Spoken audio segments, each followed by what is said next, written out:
La plume de l'aigle d'or.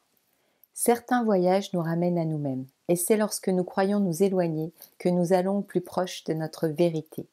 Prendre du recul pour voir plus près, plus vrai, avec l'œil de l'aigle qui embrasse d'un seul regard toute la scène, perçant à cette seconde le grand mystère.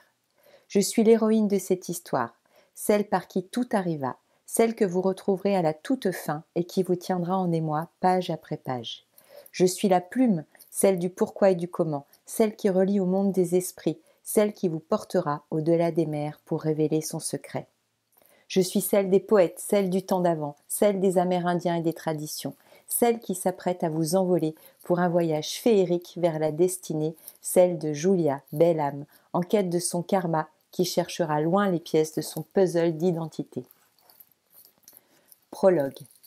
J'aime bien les histoires qui commencent par « il était une fois », mais c'est juste que l'on ne sait jamais qui raconte. Alors pour vous ôter d'un doute et que les choses soient claires entre nous, c'est moi, la plume de l'aigle, qui suis aux commandes.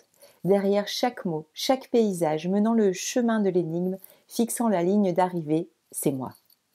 Tiens, l'histoire pourrait bien commencer ainsi. Une vieille grand-mère et son petit-fils dans les années de cela. Ils passeraient quelques jours de vacances ensemble chez elle, dans sa charmante villa au bord de la mer. Ce serait une drôle de maison, comme on n'en trouve pas, toute décorée, tout en bois, comme sortie d'un conte de fées avec une poésie qui vous fait voyager aussitôt le palier franchi.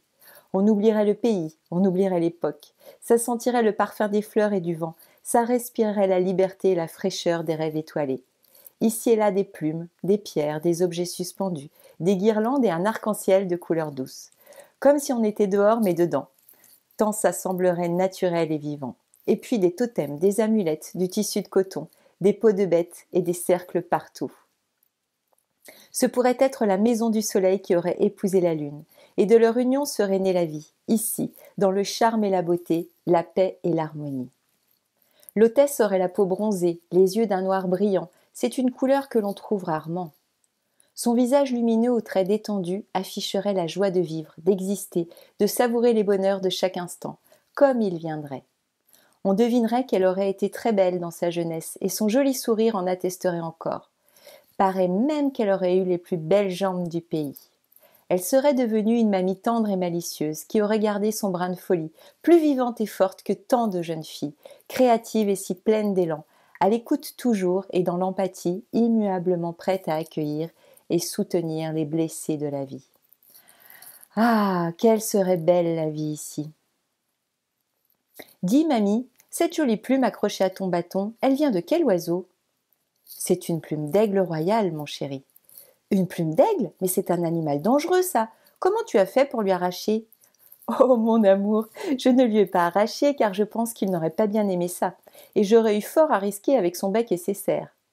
Mais alors, où l'as-tu trouvée? C'est une vieille indienne d'Amérique qui me l'a offerte.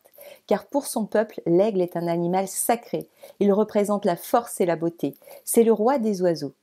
Volant haut dans le ciel, il représente le lien avec le grand esprit et le soleil. Savais-tu qu'il a un regard si perçant qu'il est capable d'apercevoir sa proie comme un petit lapin à plus d'1 kilomètre de là, et une vision 8 fois plus perçante que celle de l'homme?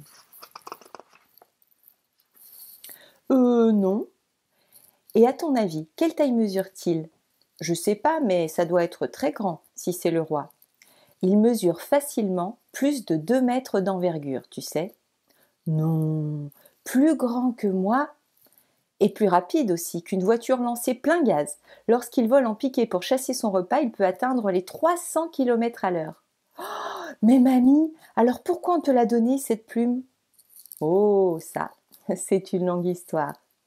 Ça tombe bien, car j'adore les histoires. Le jeune enfant s'installerait bien confortablement et calerait sa tête entre ses mains, le regard candide posé sur la bouche de sa grand-mère, prête à déguster chaque mot qui sortirait désormais du Saint Graal.